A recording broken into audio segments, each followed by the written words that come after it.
తృష్ణ కొనుచున్నది అంటున్నాడు. నా ప్రాణమా దేవుని కొరకు తృష్ణ కొనుచున్నది, జీవము గల దేవుని కొరకు తృష్ణ కొనుచున్నది, జీవము గల దేవుని కొరకు. మనం ఆరాధించే దేవుడు వట్టివాడు కాదు, మట్టివాడు కాదు, మోగవాడు కాదు, గుండెవాడు కాదు, గురుడివాడు కాదు, జీవము కలిగిన దేవుడు.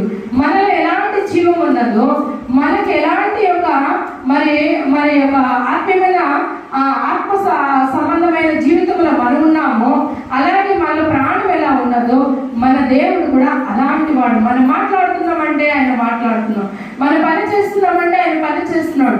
అలాగే మనం చనిపోయామనంటే ఆయన చనిపోయే దేవుడు కాదు.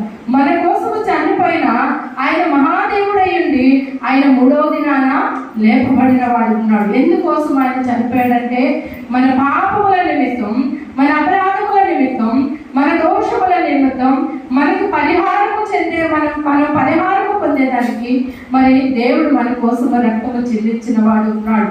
ఆయన మరణిస్తే గాని మనకి పాప క్షమాపణ లేదు. ఇటువంటి పాప క్షమాపణ ఏ దేవుడిలో కూడా మనకి కనబడదు, జీవము కలిగిన దేవుడిలోనే మనకి కనబడుతుందని లేఖనము సెలవిస్తుంది, వాక్యము సెలవిస్తుంది. కలిగినే నా ప్రాణము దేవుని కొరకు తృష్ణ కొనుచున్నది, జీవము గల దేవుని కొరకు తృష్ణ కొనుచున్నది. తృష్ణ కొనాలండి. అక్కడ ఆ భక్తుడు ప్రాణమే కాదు తృష్ణ కొనేది, మన ప్రాణం కూడా తృష్ణ కొనాలి. 84వ కీర్తనలో కూడా మనం ఒక మాట చదువుదామండి. కీర్తన గ్రంథము 84వ అధ్యాయంలో కూడా చక్కటి మాటని మనకి చదువుదాము. యెహోవా మందిర ఆవరణములను చూడవలనని నా ప్రాణం ఎంతో ఆశపడుచున్నది, సమస్యలుచున్నది. జీవం గల దేవుని దర్శించుటకు నా హృదయమును నా శరీరమును ఆనందముతోను కేకలు వేయుచున్నది. చూసారండి, ఇక్కడ అంటున్నాడు, అక్కడ తృష్ణ కొనుచున్నది, ఇక్కడ కేకలు వేయుచున్నది. ఏం చేస్తున్నది? కేకలు వేయుచున్నది. అందుకే ఇక్కడ జీవం గల దేవుని దర్శించుటకు నా హృదయమును నా శరీరమును ఆనందముతో, ఎలా ఉండేదండి? ఆనందముతో కేకలు వేస్తున్నది. శరీరముతో కూడిన ఆనందము, ఆత్మతో కూడిన ఆనందము దేనికోసం అంటే జీవము కలిగిన దేవుని దర్శించడానికి, జీవం కలిగిన దేవుని దర్శించడానికి. ఈరోజు దేవుని దర్శించుకోవడానికి హిందువులు చాలా మంది గుళ్ళకి వెళ్తారు కదండి. ఎందుకు వెళ్తారు? వాళ్ళు దర్శించుకుంటారు కదా, పూజలు పునస్కారాలు, పరిశుభ్రంగా వాళ్ళు స్నానాలు చేసుకొని వాళ్ళు ఏదో టెంకాయలు పూలు ఇంకా వాళ్ళకి కలిగిన ఏదో నైవేద్యాలు అవి తీసుకొని దేవుని దర్శించుకొని వస్తారు. కానీ మనం ఏమి ధరించుకొని వెళ్ళాలని అంటే మరి పరిశుద్ధమైన హృదయంతో, వాక్యమనే అలంకరణతో, ప్రార్థన అనే ధూపముతో మనం అలంకరించుకొని దేవుని దర్శించుకొని ఆ ధూపము దేవుని సన్నిధిలో వేసి దేవుని యొక్క వాక్యమును మనం ఇంకా వీళ్ళు విశ్వసించి మనం దేవుని యొక్క దీవెనలు పొందుకొని వెళ్ళాలని దేవుని యొక్క ఆలోచన, దేవుని యొక్క నిర్ణయము, దేవుని యొక్క సంకల్పం. ఎందుకోసం తెలుసా? ఆయనతో నీ యొక్క ఆత్మ కలుస్తున్నది, ఆయన ఆత్మ నీ యొక్క ఆత్మకి ముడిపడి ఉన్నది. ఎందుకు తెలుసా? ఆయన నోటిక నాసిక రంధ్రములో నుండి దేవుడు జీవాత్మ దేవుడు. ఎంత సంబంధం ఉన్నదో చూడండి, ఎంత ఆత్మీయమైన విధానంలో చూపిస్తున్నాడో చూడండి. మనం ఆలోచన చేస్తున్నామా? మనము విశ్వసిస్తున్నామా? నామకార్థమైన క్రైస్తవ జీవితానికి, వేషధారమైన క్రైస్తవ జీవితానికి మనము ఇంటూ మనకు పెట్టేయాలి. ఆత్మీయమైన క్రైస్తవ జీవితానికి, జీవము కలిగిన క్రైస్తవ జీవితానికి మనం రైట్ మార్గాన్ని మనం పెట్టుకోవాలి. నేనే మార్గం, నేనే సత్యం, నేనే జీవం అంటున్నాడు. జీవము కలిగిన దేవుని యొక్క మార్గంలో మనం వెళ్ళినప్పుడు, జీవం కలిగిన దేవుని యొక్క మార్గంలో మనం నడిచినప్పుడు మనము బ్రతికింపబడిన వారంగా ఉంటాము. ఎందుకోసం తెలుసా? నరకములోకి వెళ్ళకుండా, నరక యాతన పడకుండా, నరక వేదనలో మనం పడిపోకుండా. చూడండి, అబ్రహామున లాజరు ఎలాగా కూర్చొని ఉన్నాడు, మనం కూడా దేవుని యొక్క సన్నిధిలో నిత్యము అలా కూర్చుంటాం. దేవుని యొక్క సన్నిధిలో మనం నిత్యము అలాగా మనం బలపడేవారు ఉంటాం. దేవుని సంగమా ఆలోచన చేయండి, దేవుని జనాంగమా ఆలోచన చేయండి. దేవునిలో మనం విశ్వసించేవారు, బలపడేవారు ఉండాలని దేవుని యొక్క ఆశ. ఇక్కడ అంటున్నాడు, జీవము కలిగిన దేవుని దర్శించుటకు నా హృదయమును నా శరీరమును ఆనందముతో కేకలు వేయుచున్నది. ఆనందముతో కేకలు వేయుచున్నది. 3వ వచనం మనం ధ్యానం చేద్దామండి. సైన్యములకు అధిపతియగు యెహోవా, సైన్యములకు అధిపతియగు అమ్మ కింద 42 3వ వచనం. నీ దేవుడు ఏమాయనని అంటున్నాడు. నీ దేవుడు ఏమాయనని వారి నిత్యము నాతో అనుచుండగా రాత్రి పగలు నా కన్నీళ్లు అన్నపానములాయను అంటున్నాడు. పైనైతే దేవుని సన్నిధికి నేను ఎప్పుడు వచ్చేదను, ఆయన సన్నిధిని నేను ఎప్పుడు కనబడేదను అంటున్నాడు. కనబడిన వారు ఎంతమంది ఉన్నారో, కనబడేవారు ఎంతమంది ఉన్నారో మిమ్మల్ని మీరే ప్రశ్న వేసుకోండి. ఇక్కడ ఇతను క్వశ్చన్ వేసుకుంటున్నాడు. నేను ఎప్పుడు వచ్చేదనో, నేను ఎప్పుడు కనబడదనో నా దేవునికి తెలుసు అనే ఒక ఆలోచన కూడా మనము సమయాలు ఉన్నాయి, దినాలు ఉన్నాయి, రోజులు ఉన్నాయి, కానీ దేవుని సన్నిధిలో గడపలేని జీవితాలలో మనం ఉంటున్నాం. ఎన్ని దినాలు, ఎన్ని సమయాలు, ఎన్ని రోజులు మనము ఆహారము తింటున్నట్టుగా రోజులను తినేస్తున్నాం. ఆ సమయం, ఆ రోజులు దేవుని సన్నిధిలో, ఆయన సన్నిధిని నేను ఎప్పుడు కనబడదును. చూడండి, కనబడదును వేసుకుంటున్నావా? నేను వెళ్ళగలుగుతున్నాను. నేను కుమారుడుగా పిలువబడుతున్న దేవుని యొక్క జనాంగమా, మీరు నా దగ్గరకు వచ్చున్నారు. నా కుమారుడా, నా కుమార్తె, నా సన్నిధిలో మీరు ఆరాధిస్తున్నారు.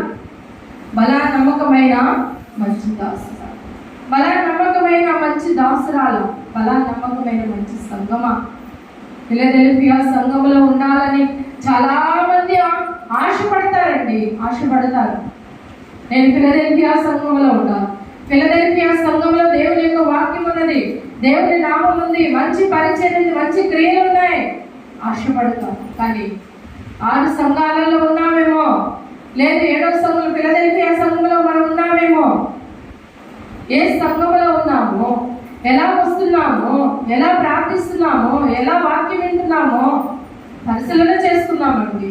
మన ఆత్మ పరిశీలన చేయలేని జీవితము వ్యర్థము అంటున్నాడు.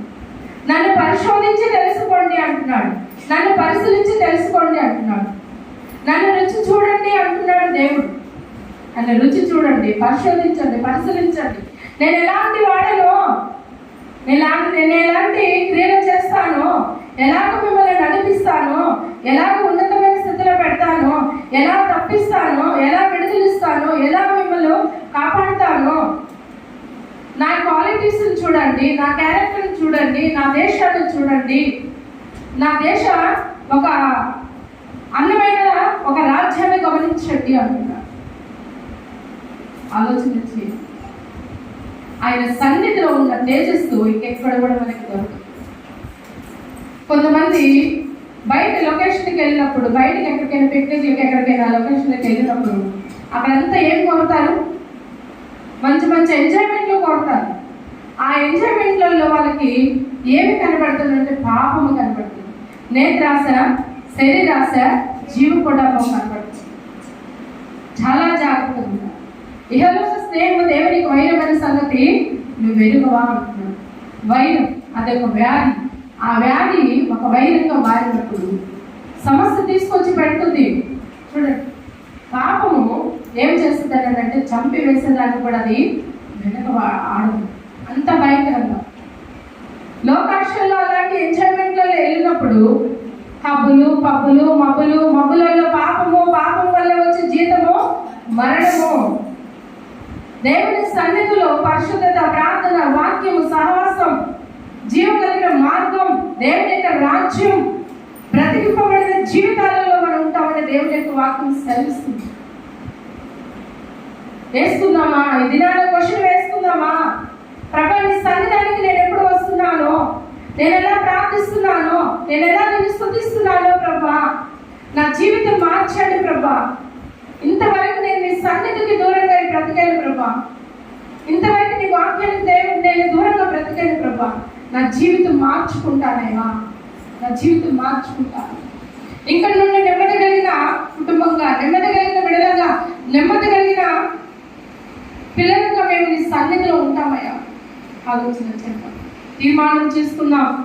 నీ సన్నిధికి నేను ఎప్పుడు వచ్చేదను, ఆయన నీ సన్నిధి నేను ఎప్పుడు కనబడదును అంటున్నాడు. మనం కూడా అడుగుదామండి.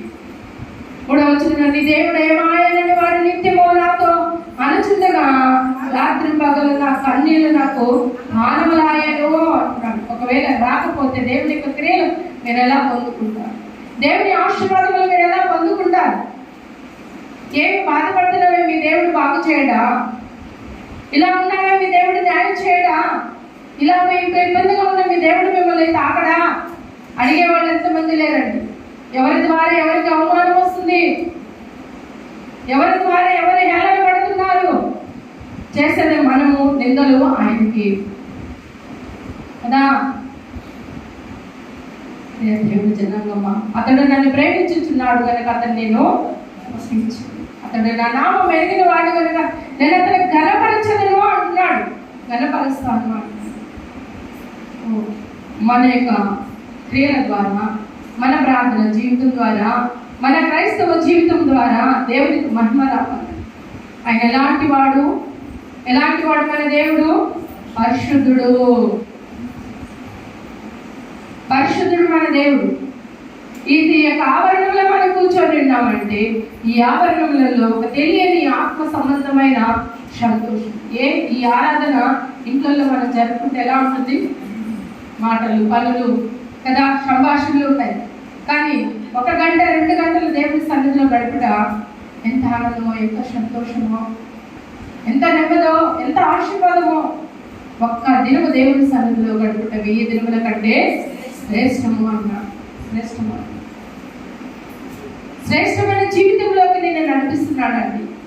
ఇక్కడ అంటున్నాడు, ఈ దేవుడా ఏమాయనో, మా దేవుడు ఉన్నాడు, మా దేవుడు కార్యములు చేస్తాడు, మా దేవుడు ఘనుడు, మా దేవుడు గొప్పవాడు, సైన్యములకు అధిపతి. ఆయన సైన్యములకు అధిపతి, ఎర్ర సముద్రాన్ని చీల్చిన వాడు, రహదారిగా మలిచిన వాడు, సముద్రంలో నుండి పూరేలు రప్పించిన వాడు, ఫరో సైన్యాన్ని, ఫరో రాజ్యములో, ఫరో యొక్క ఐగుప్తు దేశంలో తొలిచూలు సంతానాన్ని హతమ చేసిన దేవుడు మా దేవుడు. మా కోసం, ఎవరి కోసం? మా కోసం. కష్టకాలమందు వాళ్ళు మొరపెట్టగా యెహోవా ఆలకించెను. అన్ని జనాంగం పట్ల దేవుడు వాళ్ళు ఎంత ఘనతగా ఐగుప్తు దేశానికి తీసుకురావాలని దేవుడు ఉద్దేశం కలిగాడు. ఎందుకంటే వాళ్ళ పితరులు బట్టి అబ్రహాము దేవుడు, ఇస్సాకు దేవుడు, యాకోబు దేవుడు వాళ్ళ పితరులు బట్టి, అబ్రహాముకి ఇచ్చిన వాగ్దానాలు బట్టి దేవుడు వాళ్ళని నడిపించాడు. 70 మందిగా వెళ్ళారండి జనాంగం. ఎంతమంది వచ్చారు? 2 వచ్చారు. అక్కడి నుంచి బయలుదేరిన వారు లక్షలలో వచ్చారండి. 6 లక్షల కాల బలానికి పైగా వచ్చారు. కానీ చేరిన వారు 2. ఇంతమంది మేము కూర్చొని ఉన్నాం, దేవుని యొక్క వాక్యం అనే పిలుపు ద్వారా కూర్చొని ఉన్నాం. దేవుని రాజ్యంలోకి ఎంతమంది వెళ్ళాలని ఇష్టపడుతున్నాం? దేవుని రాజ్యంలో నేను ఉండాలని ఎంతమంది ఇష్టపడుతున్నాం? ఈరోజు సత్యమైన వాక్యం ప్రకటింపబడుతున్న ప్రతి దైవ సేవకులు మరణానికి అప్పగింపబడుతున్నారు. ఆయన ప్రాణాన్ని కూడా లెక్క చేయక ఫ్యామిలీస్ కూడా వదిలేస్తున్నారు. ఎందుకనంటే ఆయన కోసం మరణించిన వాళ్ళు ఎంతో దాన్ని, ఆయన కోసం శ్రమ పడిన వాళ్ళు ఎంతో దాన్ని దేవుడు హత్తుకుంటాడు. అలానే మిమ్మల్ని చనిపోమని దేవుడు అడగట్లా, అలానే మీరు ఇలా ఉండండి అని దేవుడు అడగట్లా. హృదయం నా కోసము కనిపెట్టింది. నన్ను హేళన చేయనివ్వకండి, నన్ను ఘనపరచండి, నేను మిమ్మల్ని ఘనపరుస్తాను. చదువులు వదులు అంటూ, ఆహారం లేదంటూ కదా, అనేకమైన వాటి కోసం అంటూ వాళ్ళ ప్రాణాలు పోగొట్టుకున్నారు కదండి. పాలు తేలు ప్రవహించే దేశంలోకి పోలేకపోయి చాలా ఈజీగా వెళ్ళగలుగుతారు. కానీ దేవుడు ఏం చేశారు తెలుసా? వాళ్ళకు ఒక క్రమాన్ని నేర్పాడు. ఈ క్రమంలో ఎలా వాళ్ళు వస్తారు నా యొద్దకు, వాళ్ళ మనసు ఎలా ఉంటుందో, వాళ్ళ క్రియలు ఎలా ఉంటాయి, కొన్ని దేవుడు మనకు కూడా ఒక క్రమాన్ని నేర్పుతాడు. ఆ క్రమంలో దేవునికి మనము గొప్ప సంతోషాన్ని కల్పించే చాలా దగ్గరగా, మన ప్రయాణం దూరమైనప్పటికీ ఆయన చాలా దగ్గరగా ఉన్నాడు.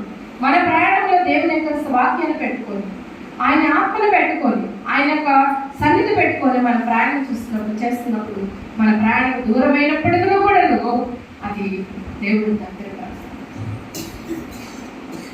నిజముగా మొరపెట్టుకున్న వారికి సమీపంలో. నువ్వు నిజముగా యథార్థంగా ప్రార్థిస్తున్నప్పుడు ఆయన సమీపంలో ఉంటాడు. అందుకని ఇలాంటి ప్రశ్న రాలేకుండా సహాయం చేయి. దేవుడు వచనం అంటున్నాడు,